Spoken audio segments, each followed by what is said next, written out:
Hi friends, എല്ലാവർക്കും എൻ്റെ പുതിയ വീഡിയോയിലേക്ക് സ്വാഗതം. അപ്പോൾ നമ്മൾ ഇന്ന് ചെയ്യുന്ന വീഡിയോ എന്ന് പറഞ്ഞാൽ ഒരു സിമ്പിളായിട്ടുള്ള ഒരു ചിക്കൻ റെസിപ്പിയുമായിട്ടാണ് വന്നിട്ടുള്ളത്. അതിന് ആവശ്യമുള്ള ചിക്കൻ എടുത്ത് നന്നായി വൃത്തിയായി കഴുകിയെടുക്കണം. കുറച്ച് ഉപ്പും കൂടി ആഡ് ചെയ്ത് നന്നായി വൃത്തിയായി കഴുകിയെടുത്തതിന് ശേഷം നമുക്ക് ആവശ്യത്തിനുള്ള നീരുള്ളി, ഞാനിവിടെ എടുത്തിട്ടുള്ളത് 2 നീരുള്ളിയാണ്, 2 വലിയ നീരുള്ളിയാണ്. അതിനുശേഷം ആവശ്യത്തിനുള്ള തക്കാളിയും കൂടി അരിഞ്ഞു കൊടുക്കുക. തക്കാളിയും ഞാനിവിടെ എടുത്തിട്ടുള്ളത് 2 നമുക്ക് എത്രയാണോ ചിക്കൻ ഉള്ളത് അത്രയും തക്കാളി നീരുള്ളി നമുക്ക് എടുക്കാവുന്നതാണ്.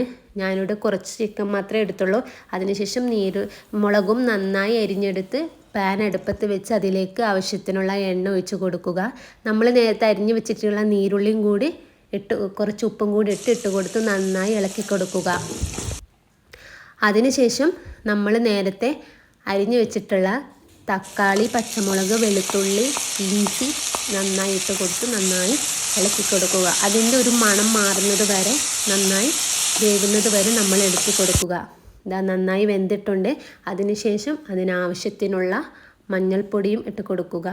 ആവശ്യത്തിനുള്ള മുളക് പൊടി ഇട്ട് കൊടുക്കുക.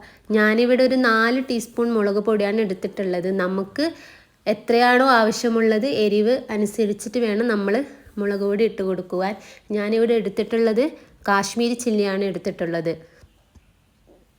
അതിനുശേഷം അതിലേക്ക് മല്ലിപ്പൊടി, പിന്നെ അതുപോലെ തന്നെ കുരുമുളക് പൊടി, ഗരം മസാല എന്നിവ ഇട്ടിട്ട് നന്നായി ഒന്ന് മിക്സ് ചെയ്യുക.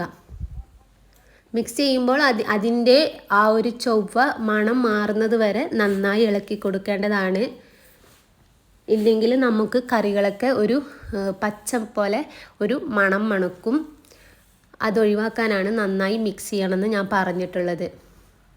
അപ്പോൾ നന്നായി മിക്സ് ചെയ്യുക. അതിനുശേഷം അതിലേക്ക് നമ്മൾ നേരത്തെ കഴുകി വെച്ച ചിക്കൻ ഓരോന്നായി ഇട്ട് കൊടുക്കുക. എന്നിട്ട് അതിലേക്ക് ആവശ്യത്തിനുള്ള ഉപ്പും കൂടി ഇട്ട് കൊടുക്കുക. എന്നിട്ട് ആ മസാലയൊക്കെ ചിക്കനിലേക്ക് പിടിക്കുന്നത് വരെ ഇളക്കി കൊടുത്ത് അതൊന്ന് കുറച്ച് സമയം മൂടി വെക്കുക. ഇതാ അത് എടുത്തതിന് ശേഷം ചിക്കനിലെ വെള്ളമൊക്കെ ആറി വന്ന് നമുക്ക് ആവശ്യത്തിനുള്ള വെള്ളമായി. അതിലേക്ക് കുറച്ച് വെള്ളം കൂടി നമ്മൾ ആഡ് ചെയ്യണം.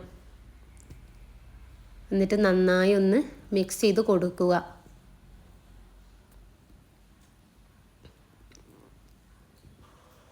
എന്നിട്ട് അതിലേക്ക് കുറച്ച് കറിവേപ്പിലയും കൂടി ഇട്ട് കൊടുത്ത് അതൊന്ന് മൂടി വെക്കുക. ഒരു ലോ ഫ്ലെയിമിൽ കുറച്ച് സമയം വേവോളം. ഇതാ നമ്മുടെ ചിക്കൻ കറി റെഡി ആയിട്ടുണ്ട്. അപ്പോൾ എല്ലാവരും ട്രൈ